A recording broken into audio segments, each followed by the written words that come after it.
हाय बच्चों, आज फिर मैं आपके सामने हिंदी का महत्वपूर्ण टॉपिक मित्रता जो गद्य के अंतर्गत आता है। मित्रता पाठ है, इसके जो लेखक हैं आचार्य रामचंद्र शुक्ल। ये मैं आपको इनकी जीवनी जो है आचार्य रामचंद्र शुक्ल की संक्षिप्त रूप से बताता हूँ। वैसे आप तो याद किए ही होंगे, लेकिन मैं जो बता रहा हूँ शायद आपके लिए उससे भी ज़्यादा सरल और आसान हो। तो चलिए स्टार्ट करते हैं। आचार्य, ये देखिए मैं जीवनी बता रहा हूँ, आचार्य रामचंद्र शुक्ल की जीवनी। यह 2 नंबर का प्रश्न है। मान कर चलिए यह जो है 2 नंबर का प्रश्न आता है और इसकी रचना यह 1 नंबर का आता है। तो इस प्रकार से जो जीवनी है गद्य के, यह कितने नंबर का आता है? 3 नंबर के। ये कितने नंबर का प्रश्न है? 3 नंबर का प्रश्न है। तो जिसमें से 2 नंबर आपका कर लीजिए, यहाँ देखिए 2 नंबर का जो है वो जीवनी से आता है और 1 नंबर का रचनाएं। तो चलिए जीवनी मैं आपको संक्षिप्त रूप से बता दूं। आचार्य रामचंद्र शुक्ल का जन्म 1884 ईस्वी में बस्ती जिला के अगोना नामक गांव में हुआ था। आप ऐसे समझे कि जिला बस्ती में अगोना गांव में 1884 ईस्वी में आचार्य रामचंद्र शुक्ल का जन्म हुआ था। इनके पिता का नाम चंद्रबली शुक्ल था। इनके पिता क्या नाम था? चंद्रबली शुक्ल था, जो एक सुपरवाइजर कानूनगो थे। आचार्य रामचंद्र शुक्ल गणित में कमजोर थे। आचार्य रामचंद्र शुक्ल क्या थे? गणित में कमजोर थे, इसलिए इनकी आगे की पढ़ाई नहीं हो सकी। ये मिर्जापुर के मिशन स्कूल में, किस स्कूल में? मिर्जापुर जिले के मिशन स्कूल में चित्रकला के अध्यापक रहे। ठीक है, ये चित्रकला के अध्यापक मिर्जापुर में एक मिशन स्कूल था, उसी में ये चित्रकला के अध्यापक रहे। घर पे ही अपने से स्वाध्याय से अंग्रेजी, हिंदी, संस्कृत, बांग्ला भाषा का ज्ञान प्राप्त कर लिया था। मतलब स्वाध्याय से, अपने से ही। इनकी मृत्यु सन 1941 में हुई थी। एक बार ऐसे समझ लीजिए कि आचार्य रामचंद्र शुक्ल का जन्म बस्ती जिला के अगोना नामक गांव में 1884 ईस्वी में हुआ था। इनके पिता का नाम चंद्रबली शुक्ल था, जो एक सुपरवाइजर कानूनगो थे। ये गणित में कमजोर थे, इसलिए इनकी आगे की पढ़ाई नहीं हो सकी। ये मिर्जापुर के मिशन स्कूल में चित्रकला के अध्यापक रहे। स्वाध्याय से मतलब घर पे ही अंग्रेजी, हिंदी, संस्कृत, बांग्ला भाषा का गहन अध्ययन किया। इनकी मृत्यु सन 1941 में हो गई थी। अब इनकी रचना आप देखिए, जो मैं ये लिखा हूँ ये 2 नंबर का क्वेश्चन है। अब इसकी जो रचना आती है इनकी, अब ये 1 नंबर का है। तो आप ऐसे लिखिएगा, जीवनी लिखने के बाद इनकी रचनाएं निम्नलिखित है। तो निबंध, पहला जो विधा है निबंध संग्रह कर लीजिएगा। इसके अंतर्गत आता है चिंतामणि, या तो फिर आप आलोचना लिख दीजिएगा। अगली विधा है, इसमें अंतर्गत आता है सूरदास या फिर त्रिवेणी। ध्यान रखिएगा कि आपको 2 नहीं लिखना है, किसी एक विधा को आप लिखेंगे। उसके अंतर्गत कौन सी पुस्तक आती है आपको वहाँ लिखना होगा। इस प्रकार से आप 3 नंबर प्राप्त कर सकते हैं मेरे बताए गए इस नियम के अनुसार। बहुत आसान और सरल तरीका है ये। चलिए मैं इनका जो पाठ है मित्रता, इनकी संक्षिप्त कहानी मैं आपको बताता हूँ। देखिए मित्रता, अब आप समझ गए होंगे कि मित्रता क्या है। यह एक निबंध है। मित्रता यह एक निबंध है, ठीक है।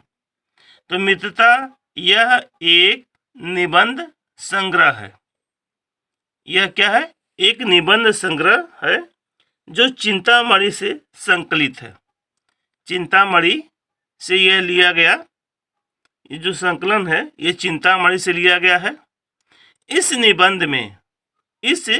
निबंध में आचार्य रामचंद्र शुक्ल ने अच्छे मित्र के गुण, धर्म, पहचान तथा मित्रता करने की इच्छा और आवश्यकता के बारे में बताया। एक अच्छे मित्र की पहचान तथा मित्रता करने की इच्छा और आवश्यकता के बारे में बताया और कुसंग मित्रों से होने वाले दुष्परिणाम की भी विवेचना की गई है मित्रता निबंध में। कि कुसंग जो व्यक्ति होते हैं, जो बुरे मित्र होते हैं, उनके अगर उनका स्वभाव परिणाम हमारे ऊपर क्या पड़ता है, इसके बारे में भी उन्होंने खुल के बताया है। तो चलिए मैं आपको 4 हेडिंग के माध्यम से बताने की कोशिश करता हूँ कि इन चारों हेडिंग्स में ही वो सब कुछ मिल जाएगा जो पूरे पाठ में है। तो जो पहला जो हेडिंग्स है उसका नाम है मित्र कैसे बनाएं। दूसरी जो हेडिंग है विश्वास पात्र मित्र। तीसरा जो हेडिंग्स है मित्र के कर्तव्य। चौथा जो हेडिंग है कुसंग मित्र से दुष्परिणाम। तो चलिए सबसे पहले हम पहले हेडिंग की बात कर लेते हैं।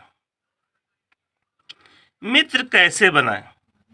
बच्चों आप तो जानते ही होंगे, जब हम किसी नए स्कूल में जाते हैं तो हम बिल्कुल अकेले होते हैं और हम सोचते हैं कि किससे बात करें, क्योंकि हमें बात करने वाला भी कोई चाहिए। तब क्या करते हैं कि हमें उस समय एक अच्छे मित्र की ज़रूरत आन पड़ती है, मतलब एक ज़रूरत होती है। तो जब जो अच्छे मित्र की ज़रूरत होती है तो आप जब मित्र किसी को बनाने जा रहे हैं तो पहले आप उसके बारे में अच्छी तरह से जान लें।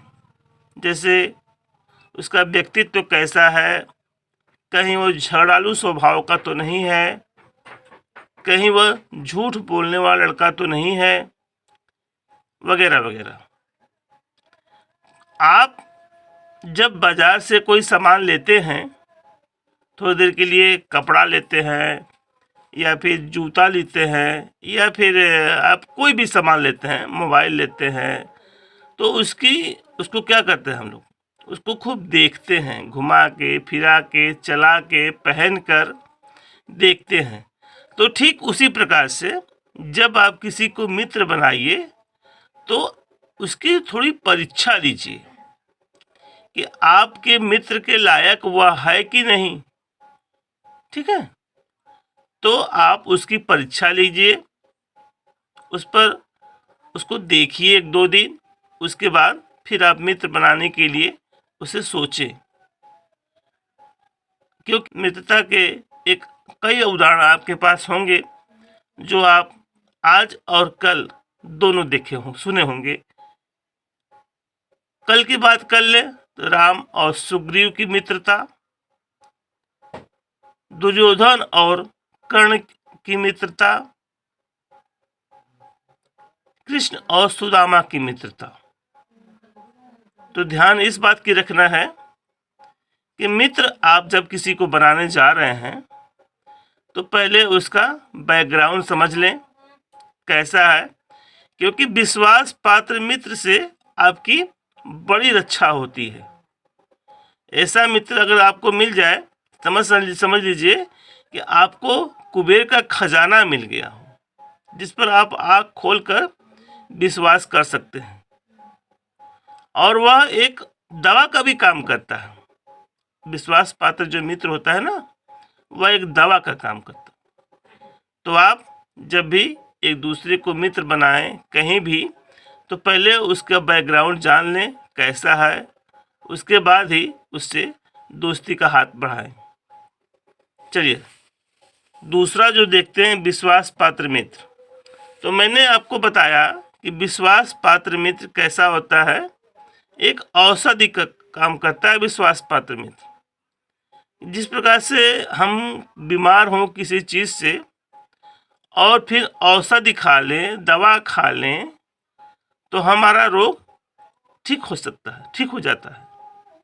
उसी प्रकार से विश्वास पात्र मित्र यदि हम पा गए, तो समझ जाइए हम सबसे बड़े धनी हैं। ठीक है, अगला देख लीजिए, मित्र के कर्तव्य। अब आप समझिए कि मित्र के क्या कर्तव्य हैं। अच्छा, आप थोड़ा 1 मिनट के लिए ये देखिए, क्या आपके मित्रों में कोई ऐसा मित्र तो नहीं है कि आप यदि गलती करते हैं तो गलती का मतलब जैसे आपने गलती किया, वो आपको टोकने के बजाय वो उसको बढ़ावा दे रहा है।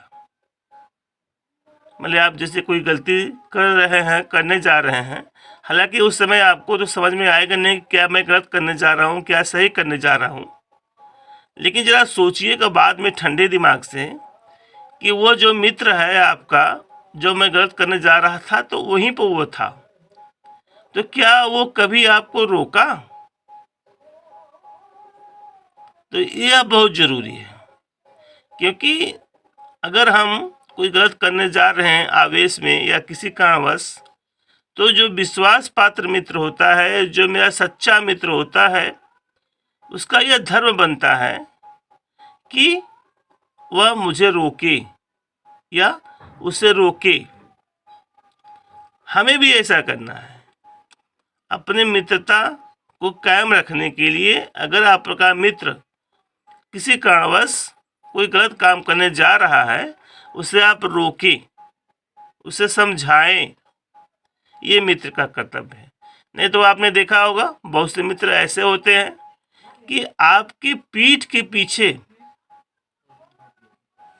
मतलब मुंह पर तो आपको क्या करेंगे, आपको खूब बड़ाई बतियाएंगे, लेकिन आपके पीठ के पीछे आपको गाली देते फिरते हैं। तो ऐसे मित्र आप क्या काम करेंगे, क्या रख के क्या करेंगे?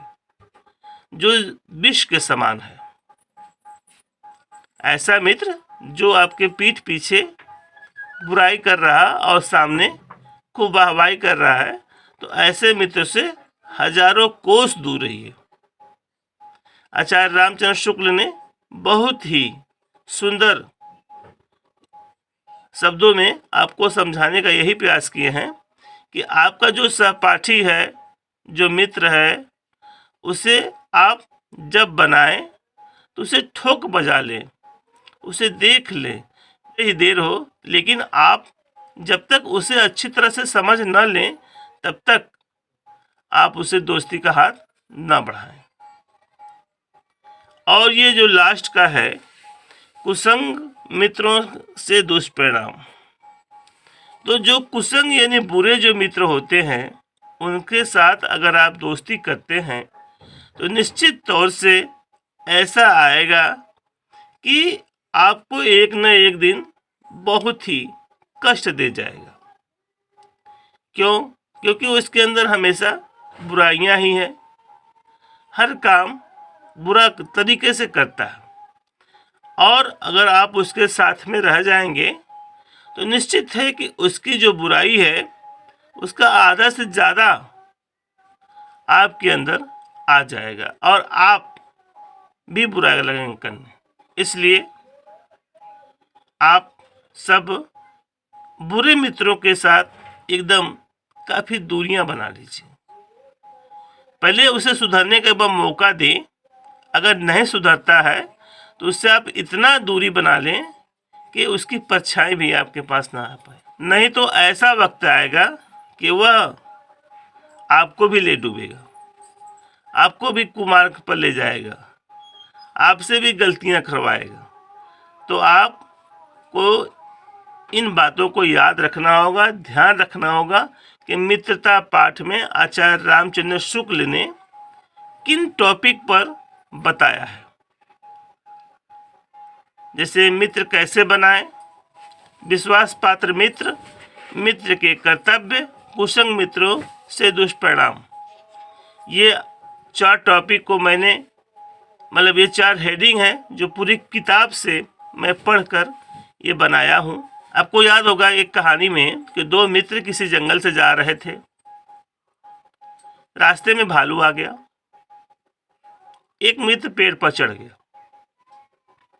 दूसरा मित्र को चढ़ने नहीं आता था, वो जमीन पर सांस रोककर सो गया। भालू आया, उसे इधर उधर देखा और फिर वो चल दिया, क्योंकि भालू मरा हुआ चीज नहीं खाता है। ऊपर से जो दूसरा मित्र था वो देख रहा था। वह फौरन नीचे उतरा और अपने मित्र से कहा कि मित्र उठो, भालू जा चुका है। उसका मित्र उठा और उससे पूछा कि यार भालू तुमसे क्या कह रहा था। तब उसका मित्र कहा कि वो मुझसे बस यही कहा कि ऐसे मित्रों से दोस्ती मत करना जो बुरे वक्त पर तुम्हारा साथ न दे। तो आप समझ गए होंगे। गद्यांश के अंतर्गत आप देखिए 3 नंबर की जीवनी आती है और गद्यांश जो है वो 6 नंबर का आता है। तो कुल मिला के गद्य से आप 9 नंबर उठा सकते हैं। ठीक है, तो मिलते हैं अगले वीडियो में। जय हिंद।